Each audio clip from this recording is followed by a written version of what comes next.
Okay, well, welcome everyone to the data versioning interest group session.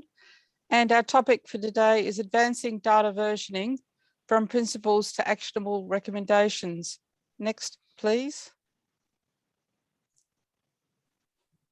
First of all, I would like to acknowledge the traditional owners of the land, sea and waters of the areas that we live and work in across Australia and around the world. We acknowledge their continuing connection to their culture and pay our respects to their elders, past, present and future. Next. Right, so that's welcoming you, and I've put it in the chat and I'll put it in again for the people who've just arrived. These are our session documents, and in that you'll find a link to the slide set that we're presenting. And so please put your name, affiliation, and what you're interested in data versioning. And for questions and comments, please use the chat. Next. So our agenda is me waffling on for 5 minutes to introduce it. Then I'm going to ask Jens Klum to discuss or present the data versioning principles of the working group final report. We're then going to have a series of 3 lightning presentations on a couple of drivers for why we need data versioning. And then, as we said, in the interest group charter that we've now moved on to, we have some proposed activities. So first of all, we developed a series of principles in the first working group, and we now have to convert those into actionable recommendations. We also want to discuss the relevance and potential applications of the data versioning principles. And I'm actually going to call them drivers, because initially we were looking at data versioning principles for the sake of data versioning, and then we realized they were important to reproducibility. And then quite a few issues came up about attribution, authority and ethics of data republication and sharing. And we realized how versioning could help solve that problem. And only last week, we had an issue raised about how if you're defining quality of the data set, then it's also very good if you've got versioning of the earlier rawer forms of the data through the derivative products. And so I guess what we're now saying is, and there's a question mark here and we've got time allocated, so please start thinking on it now, what you think are other drivers for why we need versioning. That is, we're not just starting to get these actionable recommendations for versioning for the sake of versioning, but we have a genuine purpose. Ming Fang will then discuss connections with other RDA groups. So if you know of others, we'd like to know where what we're proposing touches on it. And then we'll have wrap up with actions. Next. So introduction to the group. We've been modeling along now for quite a few years, and we started in Denver in 2016 when we had it on a BOF, and there was enough interest that we formed this interest group. And within a year, we'd actually formed a working group to get something done. And we had a few working group meetings, but we finally settled down with a report and recommendations, which was adopted by TAB.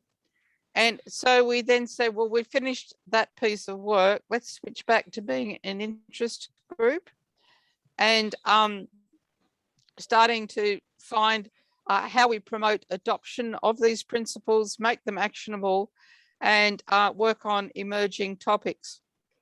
And so now we then said, got more concrete in VP 17 and said, well, let's go. We've got to get into principles to actionable recommendations. And that's what this meeting is about. Next.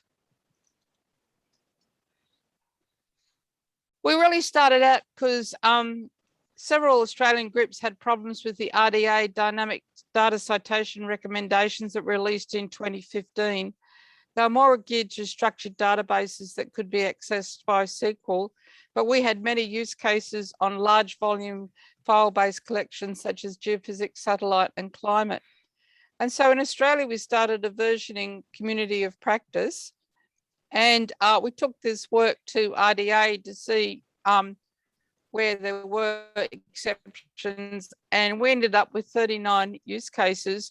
And we quickly came to the realization there was no formally agreed way to version data, but there were similarities in how people were versioning it. And so what we did was we extracted those similarities into these high-level principles. And so that's what I'm talking about. We need to now get those into actionable recommendations. Next.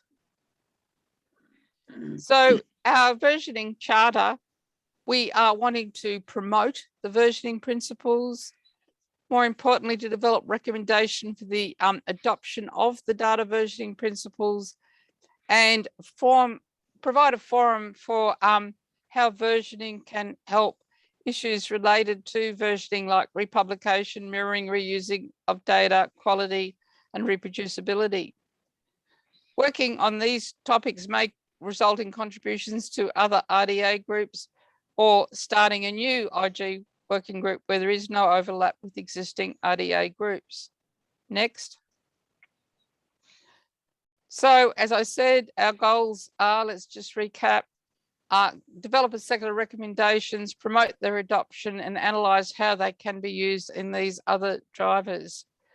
And so we want to introduce the charter, which is endorsed in July 2021, and develop a plan to execute the proposed activities. And I think this is where I now hand over to you, Jens, to recap the data versioning principles and discuss ways of how we can make them actionable. Over to you. Yes. Thank you, Leslie, for the introduction to the group. For those who want to read this in full, there's a publication that came out of the work of this working group. You will find the DOI at the bottom left-hand corner of this slide, and published in Data Science Journal. The big conceptual leap that we did to structure data versioning and was to adopt the functional requirements for bibliographic records as a conceptual framework. That's something that comes from the libraries, but we thought that it would actually be very helpful in teasing apart the different ways in which we deal with data, even though librarians think it's an old hat or very database focused. That's a different story. What we then did was apply this to the 39 use cases that we collected, and sort those into foundational principles. And we identified 6 foundational principles, which we called revision, release, granularity, manifestation, provenance, and citation, and introduced the concept of the full path of data, so that it's not just from one file to the next, but there's a whole life cycle of data that can be portrayed through these principles. And then also what this helps us is deal with complex cases where research is not based on a single data set collected in just one campaign, but also data sets going through multiple processing levels or being brought together as compilations of data. So this is a very busy diagram that outlines the full path of data for a particular satellite mission, the ASTER mission, and mapping the different aspects of looking at this mission onto the Ferber model. And going from left to right, the Ferber model says at the beginning kind of is the work, not the word, but the work. That's an abstract concept of somebody doing something creative. And so the work in this context is the ASTER mission. And the ASTER mission is then expressed in data product, in data products starting at level 1, going through several cycles of processing, and eventually resulting in 17 maps as data products.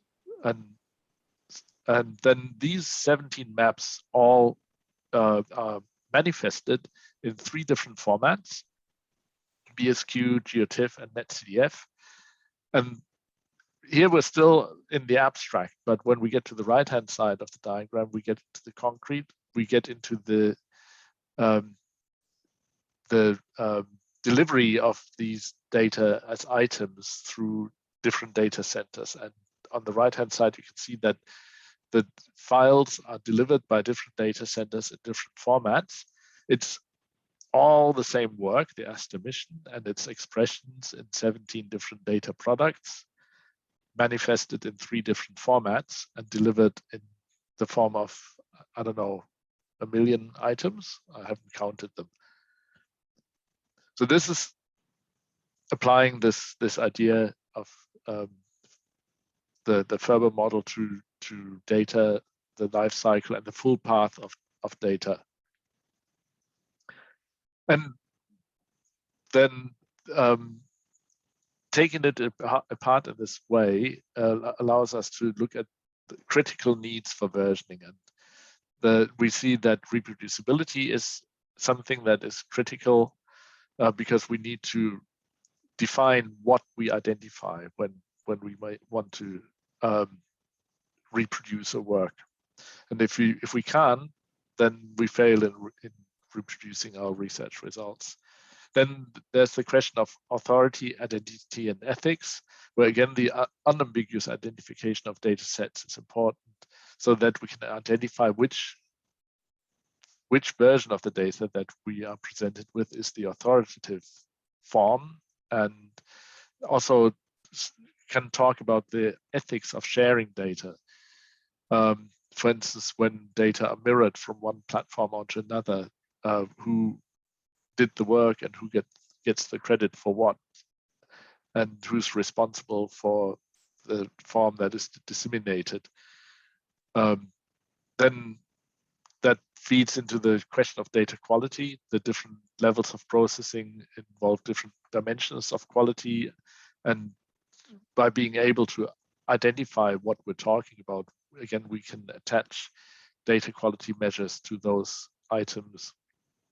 And then there are other needs that we might not yet be aware of, and our breakout session later on will be a place to discuss what other needs we have that drive our needs for defining data versioning principles.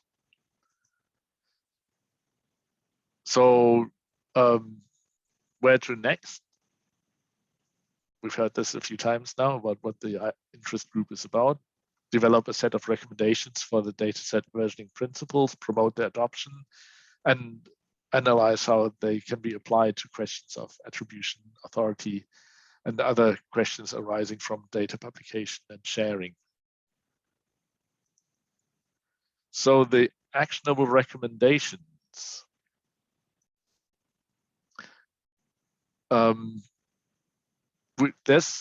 There are things happening in other parts of the world, like W3C, who have recently published what they call recommendations on data catalog vocabularies, which in the updated version of April this year, it now includes relationships between versions. But I think we need to go further than that. And the ASTA model that I outlined earlier shows us that there are many questions that we still need to address that go beyond the DCAT vocabulary. And in our notes, you will find a link to a working document that we want to use to develop the actionable recommendations from the principles. So I stop sharing now, or should I continue driving the slides? I think it's you. Keep going. Yep.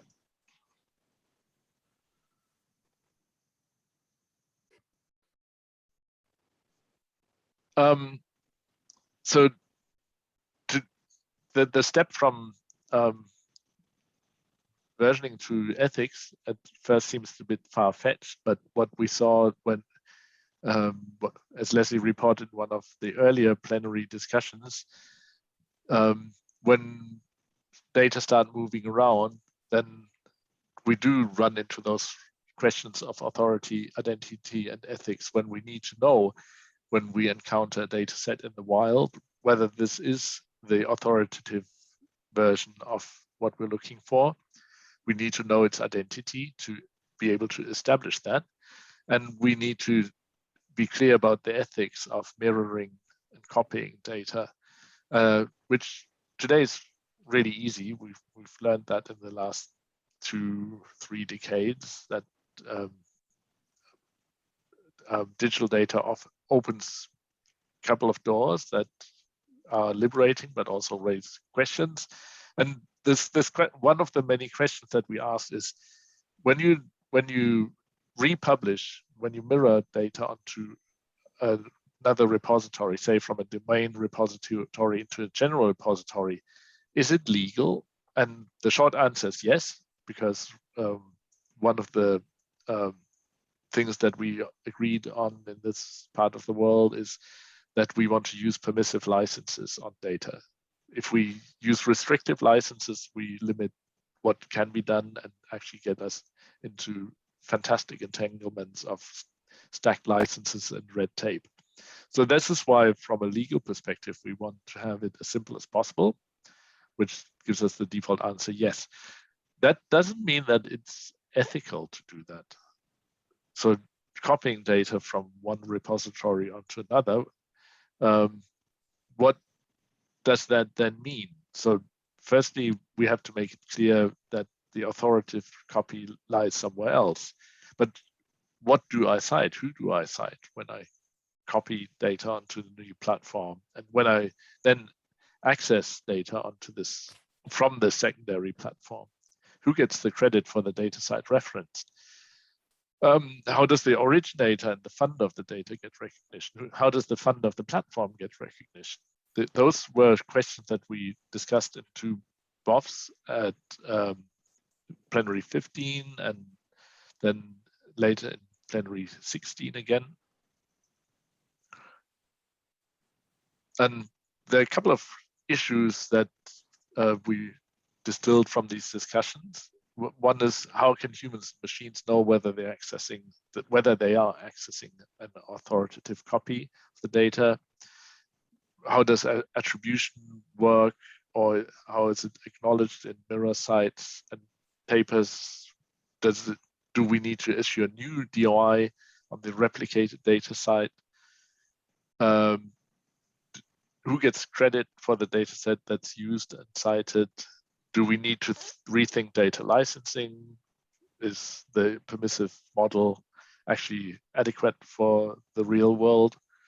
What needs to be replicated in order to preserve all the attributes like identity, quality, and etc. of the original data? Publishers are developing requirements around data citation and for data to be in a repository. Which ones are the appropriate ones, and how do we then refer to them? And then web services make it easy to replicate data to another site. How do we react to that? And I think we will hear a use case a little bit later today about using web services. So one of the key takeaways from one of those earlier BOFs was that we need to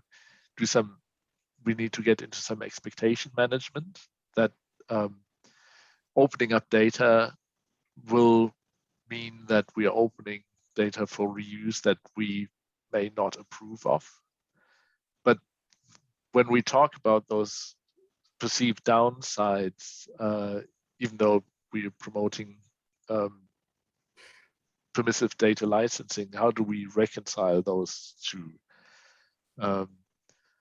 And how aware is the typical research of the risk and benefit trade-off that is inherent in permissive licensing?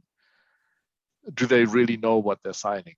And from experience, I say there's still a lot of education that needs to be done for authors to understand what licensing means. And then coming into this, again, back to the question of ethics, what is ethical reuse and what needs to be credited? There are many actors involved in collecting, curating, and sharing data. So, but what is then appropriate?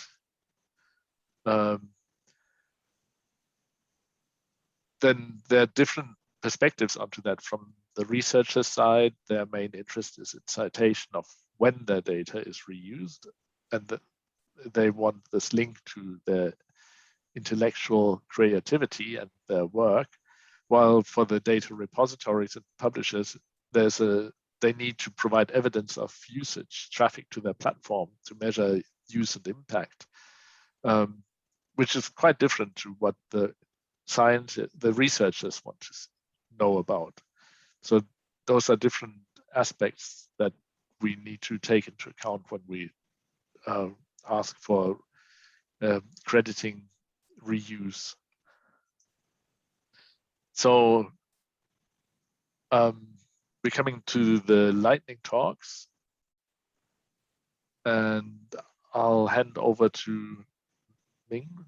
Ming, do you want to take over the slides as well? I think you should. No, I don't need to take over slides because the presenters will share their slides. If you move to next slides, so we have 3 lightning talks. The first one is data versioning practice examples from Panchiya data publishers. We have Robert Hobo already joined us there. So, and second lightning talk is from Force 11, a working group. I will share the video recording. And the last one is look at data versioning from data quality point of view. And Leslie will talk about that. So let's move to the first one. Robert, do you have a slides or you just talk over? Yeah, your user cases? I have some slides. I would like to share my screen if possible. Yeah, so you can share now. Okay. So, okay, so this is a short talk about data versioning at Panchiya. I would like to start with a short introduction about Panchiya. So just some basic facts. It was founded in the early 19th. It's managed by the Alfred Wegener Institute in Bremerhaven, as well as the Marum Institute, which is an institute of the University of Bremen. Both are located in Germany. Panchiya holds about 400,000 scientific data sets and has a focus on marine environmental data. It is a certified long-term data archive and has, for example, a certificate from the Data Seal of Approval, World Data System, and the World Meteorological Organization. So the data Panchiya holds is extremely heterogeneous. It is ranging from several disciplines, and here is a summary regarding the sphere idea where the data comes from. So you can see that most of the data comes from the hydrosphere, which is based on the fact that we are our original focus was on marine data. So this is just this is how a Panchiya data set looks like. When you visit Panchiya in the internet, you will receive for every data set a very detailed metadata description. This is the web representation. Every published data set is labeled with a DOI. And of course, you can download the data via the internet for most of the data. Some of them are restricted or under moratorium. Regarding versioning, so the policy for Panchiya is that datasets are not changed once they are published. So this means once a dataset is published and has received a DOI, it is kept as it is to ensure the persistence. But sometimes it may happen that, well, datasets are improved or have to be changed. In that case, the old dataset is kept and a new dataset has to be created. And version tracking is then realized via relation links so that the old dataset always links to the new and vice versa. For all versions, so the well, all versions are kept. That's what I just said. So sorry for this slide here. It is not as it should look like. But sometimes, for example, well, it has to be datasets have to be deleted because of legal reasons or on the owner's request. So in that case, a graveyard or a thumbstone dataset is kept as shown here in this example. And if this dataset, for example, is replaced with a new one, so then this web page is showing a link to the new version of this dataset. So Panchiya has several types of dataset versions. So for historical reasons, this is not 100% compliant with, well, for example, dataset relation types. Some types or the most important types are listed here. So for example, in case other or alternate versions of the dataset exist. So this can happen if, for example, alternative formats or datasets exist in third-party data archives. So this can be related using the other version relation type Panchiya is using. An example is listed here. I will share or send these slides later on to Jens, so you can visit these links on your own. Another version type is replacement. So this can be this can happen in case a dataset has been deleted or authorship has been changed, for example. So then we are using the replaced by relationship, and here is an example which shows that, for example, the authorship has been changed. Very often we have derivative data sets. So this means, for example, that starting from a archived raw data set, recalculated or data products have been derived from this raw data. In this case, we are using the well, relation types which are called internally original version or source data. And here is an example which shows data or a data set which has been derived from raw data. And something else, this is what Jens already mentioned. So growing or a dynamic data set. So we are using, in that case, a relation type which we call new version. So which links old data set to new ones. And here is an example of data sets which grew over time. So this is an example on how this is expressed in our metadata. We are using the most generic reference metadata element within our internal metadata schema, which you can also access using the Open Archives Initiatives interface from Panchiya, where this is called PanMD.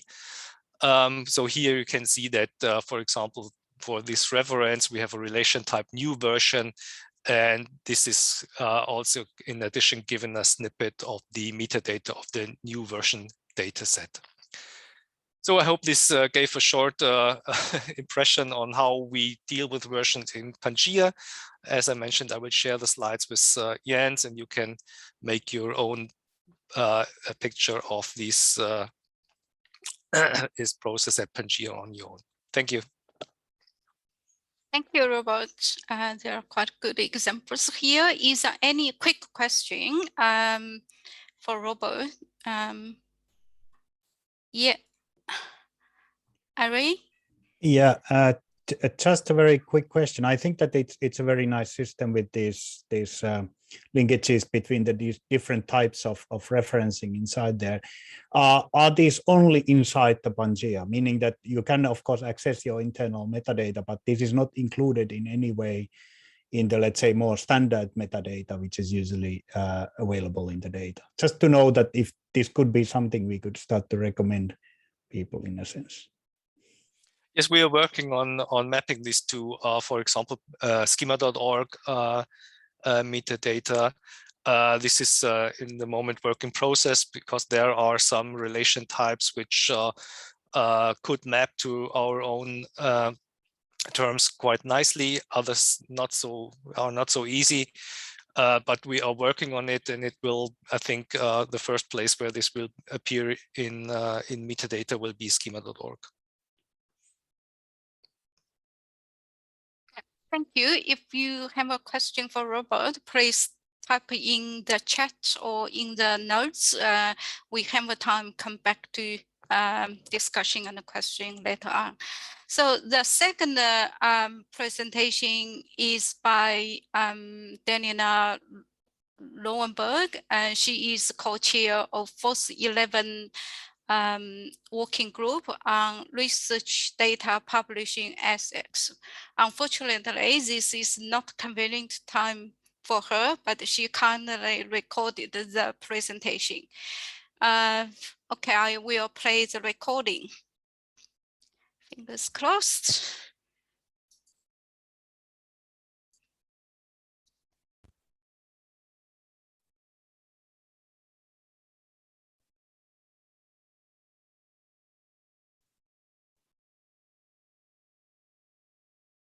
Hey everyone, thanks so much for having me today. I'm sorry that I can't actually be there in person, some time zone differences, but I'm hoping that this recording is helpful and a good overview for you of the work that we're doing here. For those of you that I don't know, I'm based at the California Digital Library, and I lead a couple of different initiatives and services around research data, including running product for Dryad, running the Make Data Count initiative, and running the data usage metrics working group at RDA. But I'm here today talking about a passion project that we started, which is the joint Force 11 and NACOPE Research Data Publishing Ethics Working Group. So as data publishing becomes a norm, and we're all working on it through your group and others, we're seeing increased cases of research integrity and ethics issues around open data. And so the publishing world has long had standards, workflows, and recommendations for the handling of ethical issues that arise during publication, but research data really didn't have this support, and we started to notice at the repositories that these cases were really coming up more and more. So in April 2020, as the pandemic began, we had a small group of interested folks who got together virtually, including folks from publishers and repositories and libraries and government agencies. It was about 10 of us to talk about the needs for these recommendations. And for a year, we kind of drafted thinking about different ideas of how this could look and what would really be useful. And so in February of 2021, we launched this working group through Force 11. And the working group has over 70 members from across the research stakeholders and from all different countries. But importantly, what's a little bit different is that we have research integrity officers and lawyers and experts on publishing ethics. And so having these perspectives mixed with disciplinary repositories, federal agency repositories, general repositories, journal publishers, and libraries, it's proved to be a really invaluable experience. And our goals were always to create broad recommendations and best practices for cases that may arise at data repositories during the publication process. So really at the point of publication and post-publication. And so after creating an inventory with the group of known cases, and we anonymized them, really talking through different things that had come up at repositories, we were able to group together and recognize that there are 4 categories high level that we need to address, which is authorship, legal and regulatory cases, rigor, and risk. So risk being really broad, risk to communities, risk to patients, et cetera. And so we started working through in smaller working groups within the group to come up with draft workflows and recommendations and resources. And then we created consensus for a few months on kind of different areas that we need to think about. And you can imagine some of these are more difficult than others. So legal, of course, the most difficult because of legal regulations being different in each country. And so the first version of these recommendations are available now at Zenodo at the DOI that's here on these slides that I'm passing along as well. And you can either get one PDF that has everything, or you can download PDF for each of the 4 categories. And so excitingly, COPE, the Committee on Publication Ethics, had their trustees endorse the recommendations, and now they're formally co-leading the working group. And so for those who aren't familiar with COPE, they've always kind of been the guiding leader for research integrity, especially in terms of journal publications. And so it's going to be really important for them to kind of broaden scope, think more about how they can support repositories, and how, as data publishers, we can have a little more support around some of these issues that are coming up. And so these recommendations are intended to be kind of the first step towards developing these frameworks, and we're hoping that it'll spur more community feedback and discussion. Really interested to hear what you all in this group have to say about it. But we also know that the steps differentiate between repositories and journal publishers, and resourcing can vary a lot at each of those. And so we put in what will be optimal, but we understand that cases are going to vary a lot. And so some things about this is, one, we did not get into detail about before someone submits to the repository. This is really focused on what happens once data gets to the repository, what's found during curation, peer review, and what happens after publication. And we also know that the guidance had to be very different for what a repository does versus a journal or a publisher, and kind of where we can lean on each other. But we also know that this is really about taking reasonable steps, but that we're not always going to have the same resources. So some repositories communicate a lot with publishers and some do not. And so how do we kind of think about that going forward? For example, how do we as repositories know that we're always going to hear from the journal if there's a retraction and we're holding that underlying data? And so we know that this is kind of step one, get together this first version. But going forward, we know that a big thing is, how do we make this easier? So right now we're working on flowcharts. And if you're familiar with COPE at all, they have these really crafty flowcharts that make it really easy to follow when you have a case, the recommended steps. And so COPE will be publishing these flowcharts when we're done with them. And they will be specifically for pre-publication, post-publication, and then if you're a repository or a journal publisher. And these flowcharts are continuing to be built with the same folks of research integrity and legal and libraries, et cetera. So even though the focus is for repositories and publishers, we wanted to make sure that everyone who is involved is a stakeholder that could be. So if we say go to the institution on this, we wanted to make sure we had institutional representatives who could verify if that was a good step or not. And so we kind of envision that the group is going to continue to iterate on what needs to be developed, especially as we start to hear about more cases and as we start to use these recommendations for cases that are arising. And so, thinking about the interest group that you all are in, it would be great to, think about how some of what we put together could be implemented, but especially it would be great to hear about the use case that you all have. And so if you can join the working group, we would love to hear what those cases are that you guys are trying to tackle right now. I think we are all a little fatigued with meetings, but if you join the working group, you'll at least be on the email listserv, and you can kind of be in the know and contribute even through an email of, hey, this is the thing we're working on in this interest group. What do you think are ways that we could incorporate that? And kind of go from there. And so we hope that the expertise continues to build up. As I said, we already have 70 members, which is great, and going from there, but it's important that we continue to grow that and that we continue to adapt as some of these cases become more clear. So if you look through the recommendations and we haven't touched on something that you're interested in, all the more reason to join the group so that we can get this moving. And not try and reinvent the wheel and reinvent working groups and all that, but we're really just focused on trying to get these best practices together so that we at least have somewhere to start. So I'm going to make these slides available. Hopefully they're being sent into your Zoom right now. You can join the working group at Force. You can email me directly, or you can find me on Twitter. That's easier. I co-lead it with Aracha, and we can kind of liaise from there. But any thoughts you have, please do get in touch. And I hope it is a great rest of the working group session. Thank you.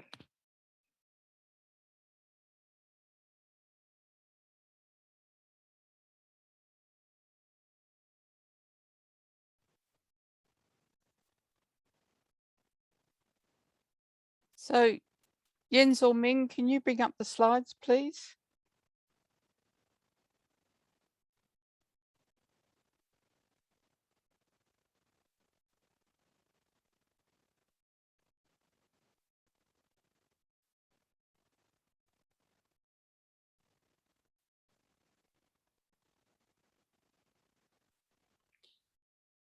Okay, so what I wanted to just touch on was something that came up at the Australian New Zealand Data Quality Interest Group on the role of having distinct understanding of the versions and how important that is in reporting quality of a data set. And it takes into account the data sets of today are rarely produced by a single author in a single event or a single campaign. And any data set is going to involve multiple levels of processing by many different groups. And quality needs to be defined for each successive version to ensure trust in higher level derivative products and data sets. Next. And as Jens said, we have actually paid a lot of attention to the NASA concept of processing levels, of level 0 being the stuff coming off the instrument. Then you annotate it, time reference it, get it to sensor units. You have derived geophysical variables, but you're still at the same resolution. And then you get into these higher derivative products where you're mapping onto grids, or finally you're producing models. And there's actually a series of these starting to be developed. So like we've got one for geochemistry, there's another one floating around for some geophysics data. And so what we're talking about is the full path of a data set. And as you progress from these lower levels to the higher levels, you're actually technically producing different versions. Next. And so, as we mentioned earlier, and yeah, I'm repeating this horrible diagram that Jens showed, you can see how left to right we're going from level 0 to level 1, etc., level 3. And then at the high level products, we produce things in different formats. And then, as we said, there's hundreds of items on this ASTA data set floating around on the internet from various sources. But the catch is that when you say what is the quality of the product, is the quality of the item the highly evolved geotiff on the right hand side, or what was the quality back at the level 0 or level 1 when someone started to sort out and map those geophysical variables? Next, please. And so really what we're saying then is each level or each version within each level has its own data life cycle. And each version, you can define quality on 4 dimensions. So first is the science or the content. The product itself is the second one. Then when you produce the product, what's the stewardship of it? How is it persisted, preserved? And then finally, the services that are put on that data set to make it accessible. And so you can have a really good scientific product on the right-hand side with a very poor quality service. And so what we're actually saying is take each version, but then think about the quality dimensions that are provided to it. And what we're arguing is that as you move through the complex full paths of data, the quality information needs to be added to each released version. So our argument would be the scientists that took the data off the original ASTA mission are probably going to be different to the ones that were producing those derivative products of hyperspectral maps or something, different, right? So we're saying that having a more rigid approach or structured approach to versioning of a data set from its rawer forms to its more derivative products helps you actually define quality. Next. In my final diagram, this is from some a full path of data we did for magnetotelluric data sets. And you can see how on the right hand side, you can see how it's progressing from 0 to 1 to 2 to 3. But say a level 1 time series product, the quality is terrible on that, then we know that the level 2 versions and level 3 versions are suspect. And so this is why we're saying is if quality is defined at the time you are creating each version, then it could be carried through. And then there can be more confidence in any resultant product derived from the earlier versions. I think that's it. Thank you, Jens. Back to you now.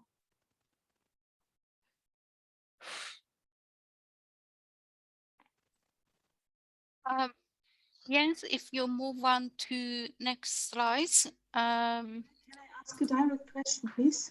Yeah, so that's we have a question time and discussion time. If you have any question for any presenters, please ask. No, I wonder, can I ask it now or later? Yeah, yes. Now. If you have a question Okay, for presenter now.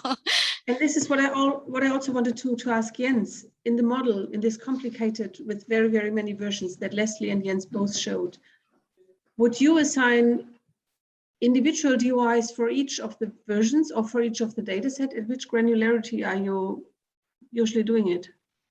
At the product level or at the data set level? Yeah, that to me is a really important question because they address different aspects of what I want to achieve with this. And there's the individual items on the right-hand side of the diagram that is the thing that I download, and that has an identity. That's very clearly has an identity.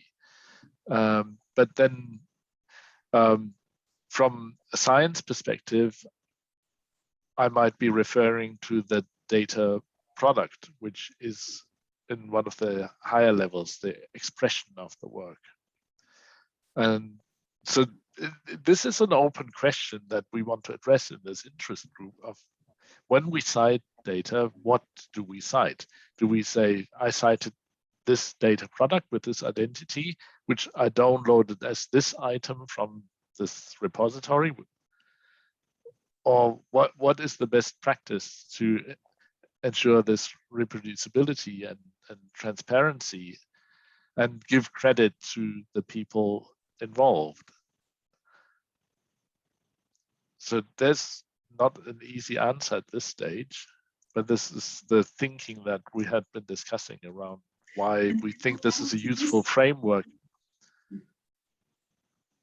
Sorry? Sorry, adding to this is if you, and we had this with the geodesy where UNAFCO assigned individual identifiers to each station of GNSS as networks, and this ended up with a paper with 500 citations for geodetic stations. And this is another perspective we have to include in our discussions, I think, because you have to provide citable products and not just, yeah, I think they have to be citable for, like usable for people and for getting credit and also for the data centers to manage. Yes, definitely. Yeah. But then also, what does that mean in a paper-based world that's very different to a digital networked world? Ari, you had your hand up.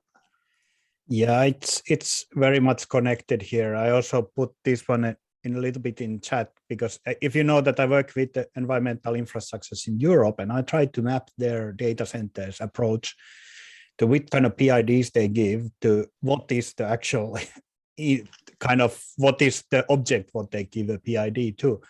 And I can see all of these cases basically that some of them really refer to the work which is really interesting for me, at least. I can see it most interesting for scientists, and also for the scientists who originates the data. They like that the work is cited. And some of them approach it through the manifestations, and some of them really refer to the data center itself, which is, to me, sounds like the last one, the item, or it's even the worst possible way to cite the item, basically, and which loses everything from below. So what I would like to see actually is to think about the way how we could formalize this one a little bit more, in a sense that you could include in the metadata that what this PID is referring to, that is it referring to this specific item, and which would make it possible then with these kind of provenance networks to go backwards until you find something which we think is the actual scientific data.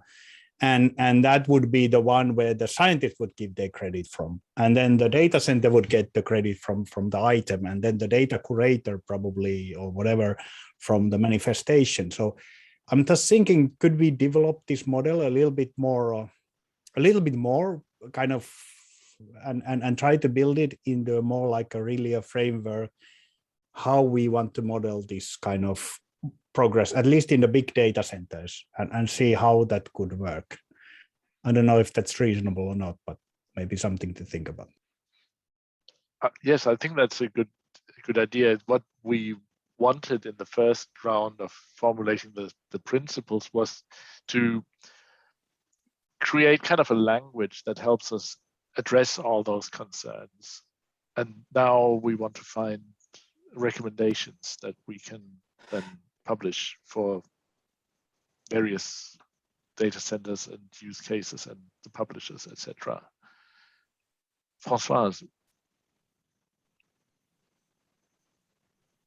Yes, it is more on a technical point of view. I put a note in the chat.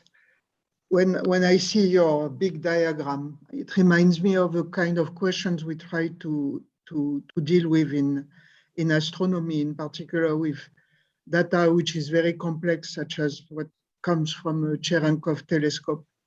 You have something which happens in the atmosphere, and you have to go back to the astronomical object and so on, and it's a bit complicated, to say the least. And so in these cases, we built a data model, and to build the data model which fit with our needs, we started from the W3C probe. So I can put the reference. So it's rather on the technical, it's not about the big principles, but it's how to keep track of things. So I will put in the chat the link to the standard we use for the data model. And I can try to find examples in IVOA, since Robert is asking for examples. I can try to find examples in some of our IVOA interoperability meetings, since they are called like this. So I will put links eventually in the link in the document or in the chat if it is early enough when I find them. And I can try to find examples, and in any case, I have put the link to the data model in the chat. It'd be great if you could put it in the. If you moved it in the document, and I have added a section below with link to publications and examples, and I thought it was a good idea to collect all this information. I have already included the citations of the Force 11 group, of the Zenodo, and the data science paper from this group. And I think it would be best to have it there, because it will be more persistent than in a chat zone. Yes, so I will add the information. I think I can probably find examples in talks which have been given in the IVOA meetings. So yes, Robert, as I said, I will try to find real examples. Thanks, Leslie? Can you go back 2 slides, please? I just want to refer to that one, right? Okay. No, that forward. Next one. That one's right. Okay.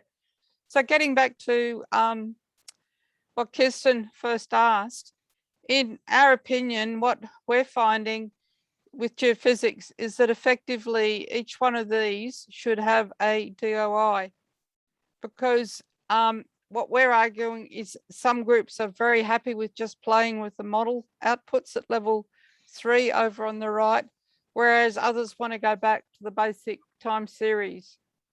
And so by each successive level, you then have, which is a form of provenance, is derived from.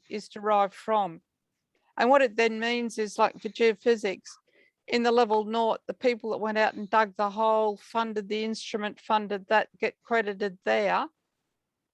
And again, through linking using identifiers, you can get, they pick up credit for those people that just come in and use the higher level product that could be on some, you know, local website. And what you also said about, you know, needing 500 DOIs. Okay, so that's that new group that Deb Agrawal and Shelley Stall are starting up in RDA with the Earth, Space and Environmental Science Group, which is complex problems in citation, where what you do is you do create a special aggregated DOI that contains, you know, all the DOIs of the data set that are in a particular paper. But I think really, again, for reproducibility, but more importantly for credit, we have to be able to get back to these earlier time series, because what's becoming very clear is that if we only cite the details about the, you know, highly evolved geotiffs and models, then the people that are doing the more expensive work of holding the bigger data sets, maintaining them, etc., are just invisible and are getting no credit. And the funders wonder what they're funding them for, because they're not seeing any citations of this less processed data in the literature. So I don't know whether that helps. But anyway, we've got a couple more questions. Kirsten? Yeah, Leslie, I fully agree with the model you described for having identifiers for each of the versions, which makes sense. And I also think that the authors are changing with the versions because people have added their name to the group because of their intellectual work they have done to further process this time series. And I keep thinking for several times yet, if all these has to be assigned or have to be assigned with DOIs, or whether we cannot like combine different PIDs, for example, using handles. This is what I know from our seismology group, using handle identifiers to identify the daily waveforms, seismic waveforms, and then using a DOI for citation purposes for the full seismic network that then gives credit to the data center and group who have measured and maintained this network. That is a question that comes up repeatedly, and on the one hand, I think we are moving towards an agreement on that we should be able to identify things with persistent identifiers. The question is then what type of identifier is appropriate, but it also raises the question of, is there a danger in running parallel systems, that things then have two separate identities in two separate systems? Is that but you can cross-reference them, Jens. You can. Yeah, sure, we can include in the handle metadata that this has to be cited like, and yes, this is possible. Yes, of course, I know that, but it's also about making it easy. Or is this something that we need to educate the community about, that things have different names in different systems, but they are actually the same thing, and you can find out about the relationship in that attribute. Ari. Yeah, to add to that one, I think that this was very much close to the original recommendation from Dynamic Data Citation Group, because that was what we actually exactly discussed, that you have the one PID to refer or give credit, and then basically an addendum to that one, which was basically a timestamp, or in your case, a handle, which basically describes the version which you are going on inside the data center. And I think that that model can work sometimes, and there definitely are very good use cases for that, but it's maybe not always applicable for the reasons which were a little bit discussed there. But I think that one of the key points what Leslie also mentioned was that you always have to be able to come back to the earlier versions, whatever way you in that tree, what you just showed, how it shows. But I think that in reality, you can't probably at some point, you just have to just keep, especially if the authors change, you probably cannot go anymore back to the older versions if they're very big. And then you just have to have a policy decision, which versions do you show. But I think that the key point is to keep the metadata then, that you can show that, okay, that's the reason that these people were still responsible for it, but we don't have actually the data itself. So there are these kind of use cases which came up quite a lot in the dynamic data citation group, at least. Yeah, Ari, since you mentioned the work of the dynamic data citation group, I wanted to bring up the 6 foundational principles again that we developed in the working group, because they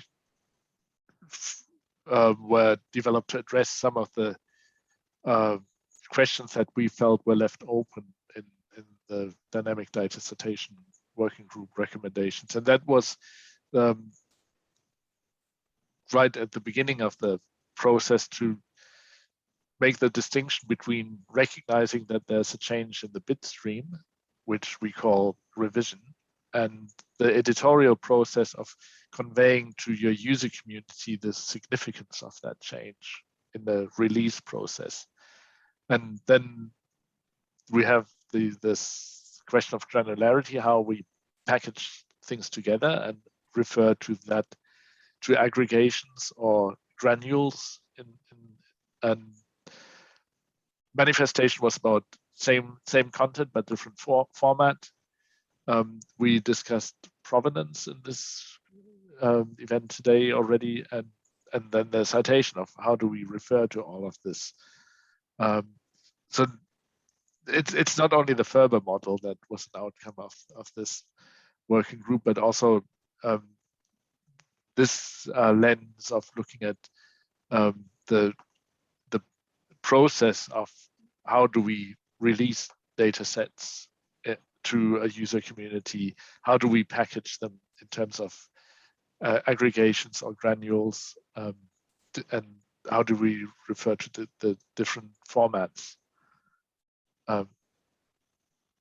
Sorry for that detour, but I thought that was important to remind of these other outcomes from this working group, and that might help in our discussion.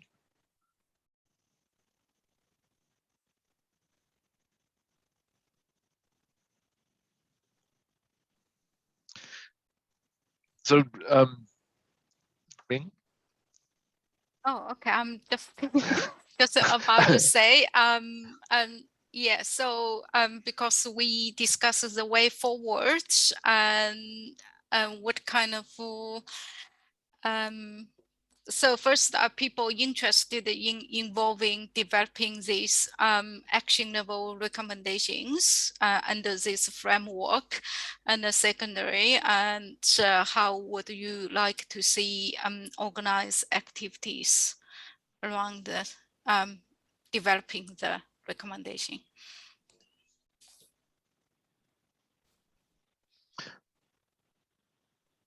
So we basically gave, besides advocating the wonderful work this group has done, we've given ourselves 2 tasks. One is to take these 6 principles and develop them into something that's actionable. And this is what I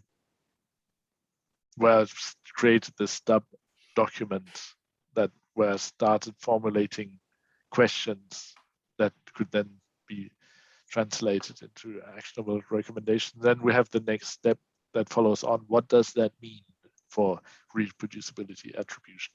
So back to you, Ming, the question, how do we then work on this in this interest group?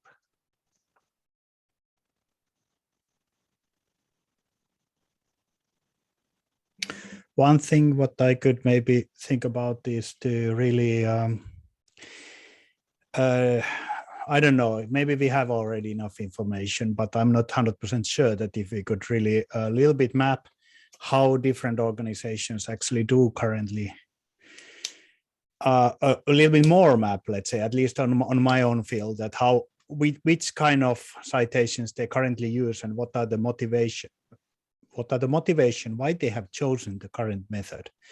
And I think that's sometimes quite enlightening, maybe, to find out what is the motivation behind choosing, for example, to cite the whole data center instead of individual data units or something like that one, and try to see why that one is as it is.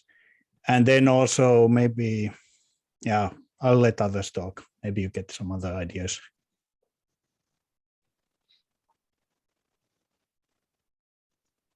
Yes.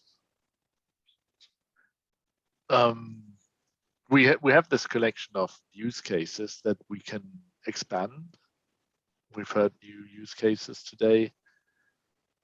And taking this lens of asking for the motivation is, I think, a good idea.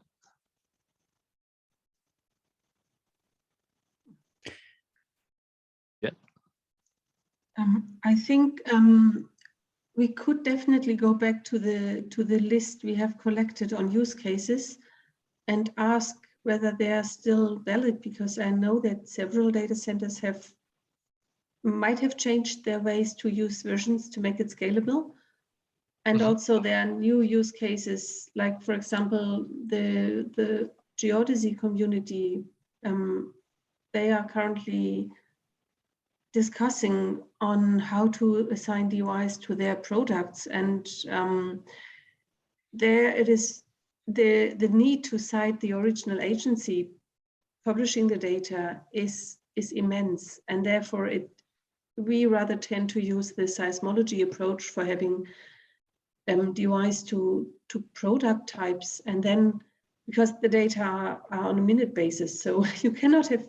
And also I see an increasing challenge in how to find data, because if everything gets a DOI, this might be good organized in data centers, but I never found, for example, if you go to large generic data sets, this works pretty well. When you read a paper and you have a link to the data that is described in the paper, that is perfect, and all automatically with Zenodo and Figshare and all these others. But if I try to find the data within one of these very large data sets that have this automatic identifier approach, it's a mess, and I have no clue. And if I have 100 versions of the same data that only change in the title, if I act as a human, okay, but I think we are still not fully in this only machines look for data.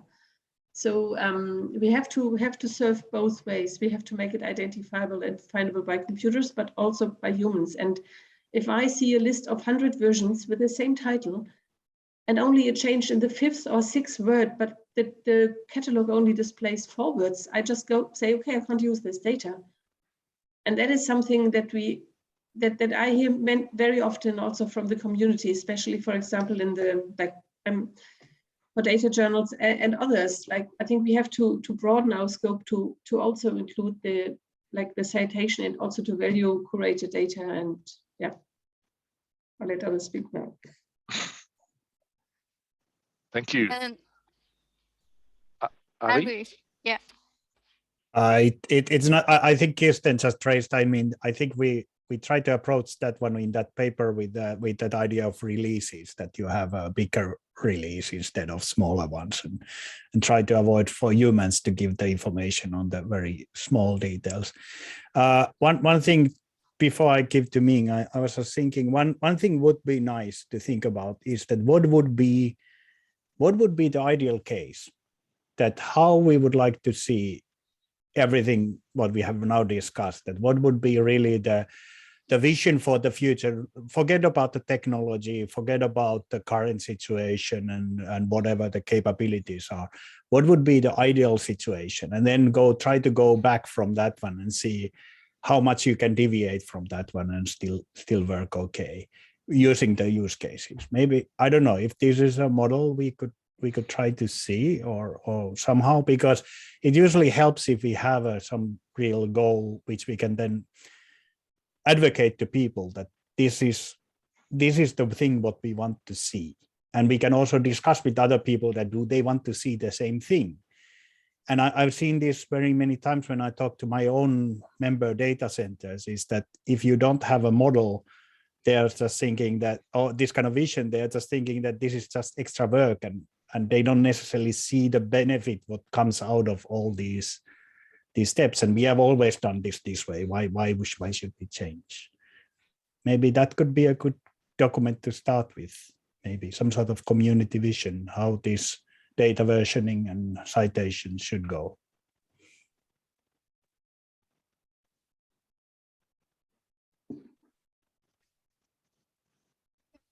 Anyone else on the call have a voice your opinion? Please, please speak out.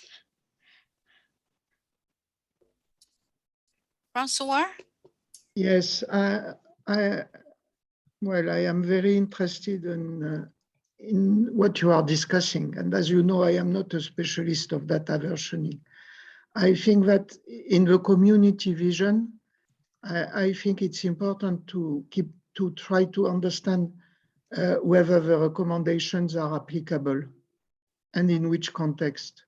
Because when I hear that it would be good to provide a PID to every bit of everything, I feel a bit concerned. Sorry, I am doing a caricature, Leslie. So it's don't take it badly. And but so I think that if I completely agree that it's good to have a community vision, but I would include in the community vision whether the community thinks that things are applicable and how. So it goes with, maybe it's what you want to do when you say you want to see what happens with adoption and so on. And I think that who is able to do what with respect to the recommendations is really something which could be written more or less like this in the aims of the document. Okay. So in that collaborative notes, I capture a few suggestions. If you had more, please add to the collaborative notes.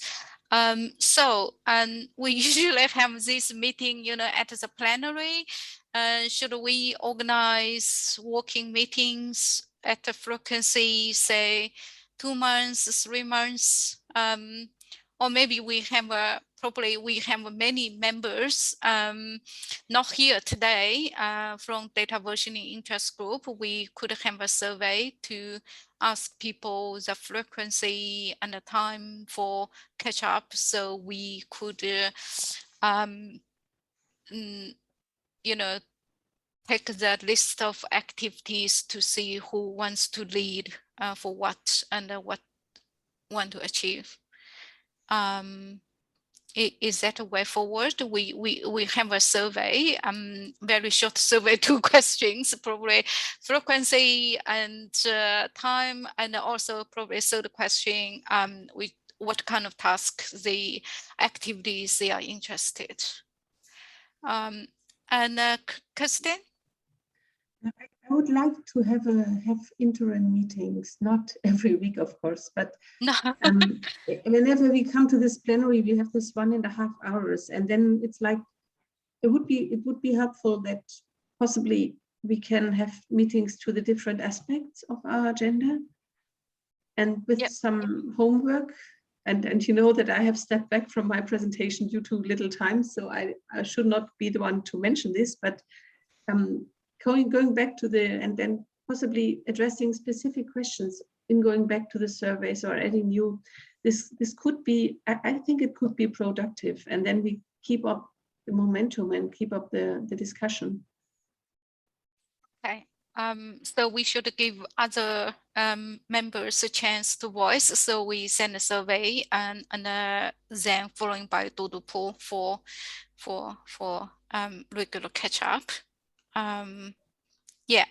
So another discussion topic is what other RDA working group or interest group we could connect to.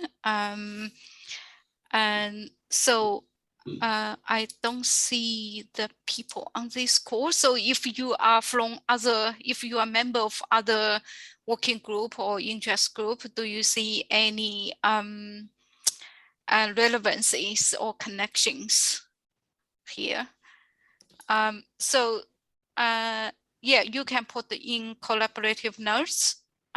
So granularity is the one people keep talking about that. So I put the data granularity working group, and also these credit and reward also coming up.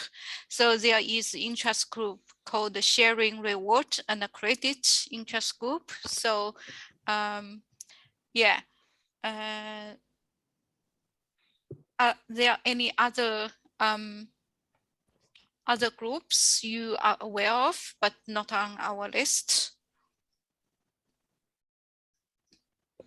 There used to be a provenance group which would have been really relevant, but they stopped working some time ago. If anyone wants to revive the group, I would think that it would be good for everybody and for the RDA. Yeah. I'd make a comment, Francois, on that provenance group because I was associated with it.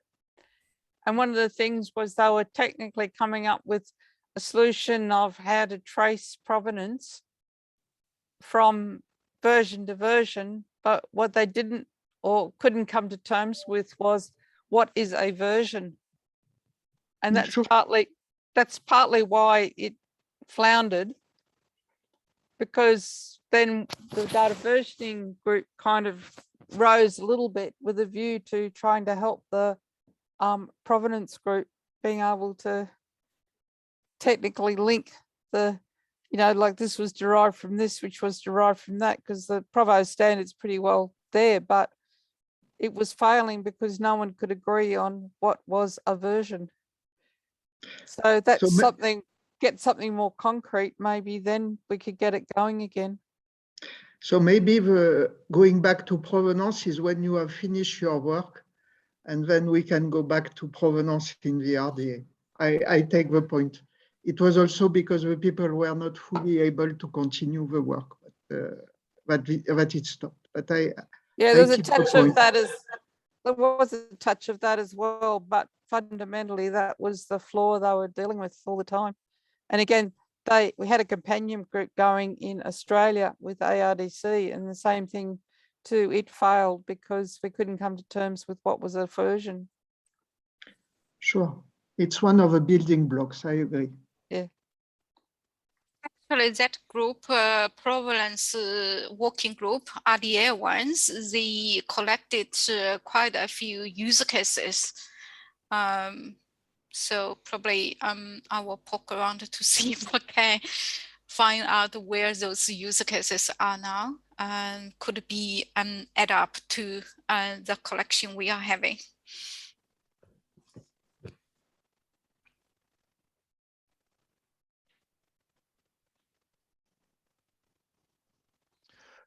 Would it make sense to also look at the membership of the versioning group to see that we have the different stakeholder groups represented? Because the needs are quite different, whether you come from the data center perspective, publisher's perspective, author perspective, funder's perspective, etc.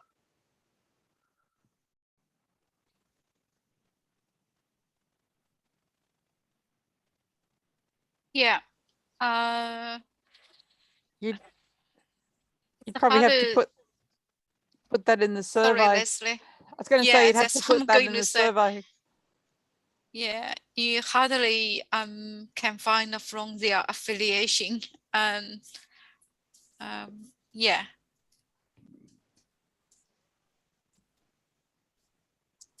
And I think we could, if you speak with different perspectives, this reminds me on COPTIS, and what if I think what COPTIS really reached, it was, or achieved, was to really bring together publishers and funders and data centers and collaboratively agree on certain steps to increase transparency of data and papers and vice versa. And so this is something that we could take a look at, because there are definitely different perspectives that have to be brought together.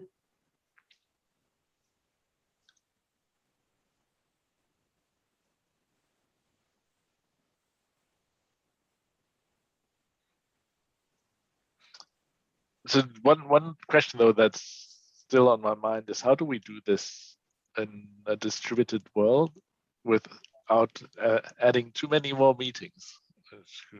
I think we're all suffering from meeting overload.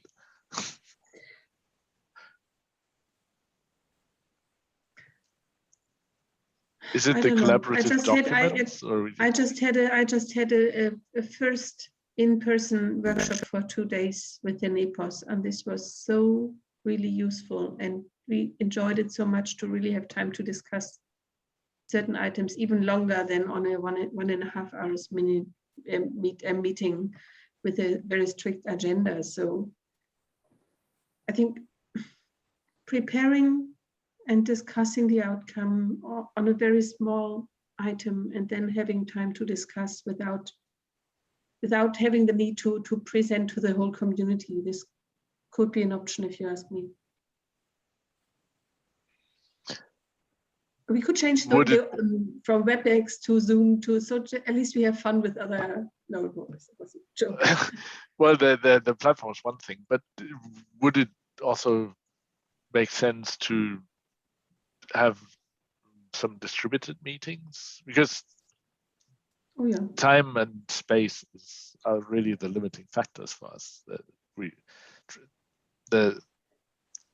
Travel is still difficult to impossible, and time zones are also difficult. So we're missing the whole Americas community at the moment because of the time zones.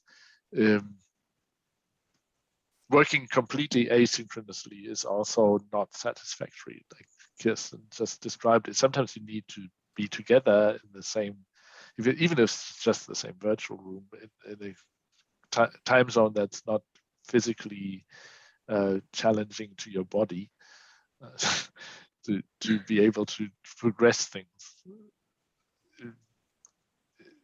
What's your experience with distributing the work across regions, perhaps?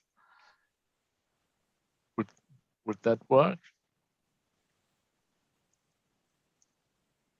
I think yeah, we need to find a need from each region to, yeah. Or we could even ask to work on the same, or like to have an overlap to discuss the different outcomes from the different regions.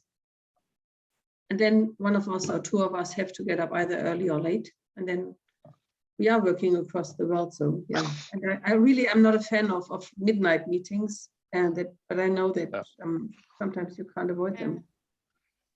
Yeah, from one hand, people are tired with so many meetings. From other hand, when my involvement with other working group and the interest group, those regular meetings does push the work along. Yeah. So so we can discuss what the best form of collaboration in regional, maybe cover, between Australasia and Europe, then Australasia to America, then Europe to America. Yeah, so have that bigger region instead of small region. That's a good idea. Yeah. And have one alliance in each meeting to make sure that, or to report on other discussions. Yeah. So we have a list of topics, and we hope we could grab more. If we can send a survey and grab more topics. Then after that, we plan.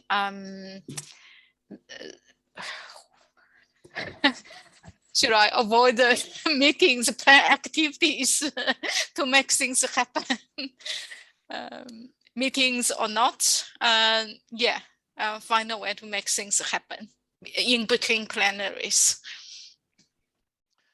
I think a challenge though will still be for us to get, because now we didn't involve the Americas, that we find somebody to network that part of the world. I think we should make an effort to do that, so we can then move the activity around the globe with the time zones. Jens, I think seeing that at least the group chairs are in Australia and Europe, it's easier to organize meetings, as Ming said, to organize meetings between Australia and the US, or between the US and Europe.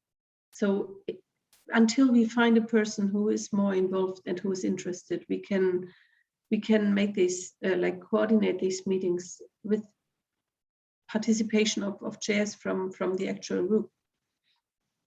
And also the chairs not bounded by the number of 4. We can add more people from North America and that region. So yeah, I think we'll reach out to a couple of people, but yeah, they're quite busy. Probably we find an alternate. TFZ are very interested in this topic too. Moving forward. Okay, we have 3 minutes left. Are there last minute comments or questions?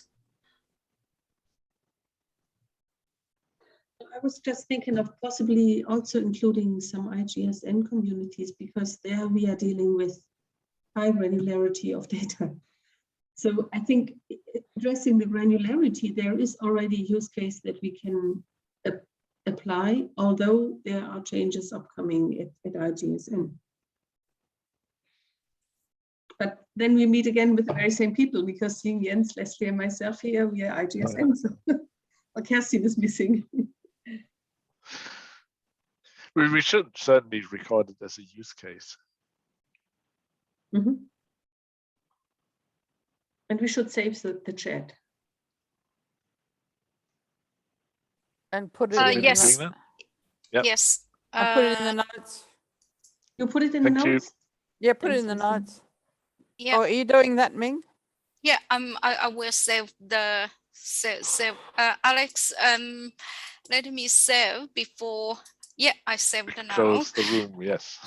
Yeah. So okay. So then Yan, do you want to give final words? I don't think so. I think we've had good final words about how we want to move forward. And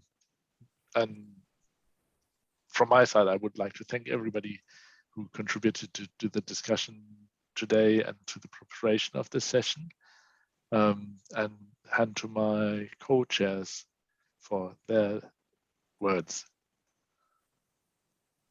Kristen? Well, I think everything is said. Thanks for participating, and I'm looking forward to our next meetings and to the work to do. I don't have much more to add. That thanks everyone for coming, and it's been great. Yeah. Thank you, Robert, for presenting, and thanks everyone on the call. And yeah, we keep in touch, to looking forward to future activities to move on. Okay, bye-bye, everyone. Thank you. Goodbye.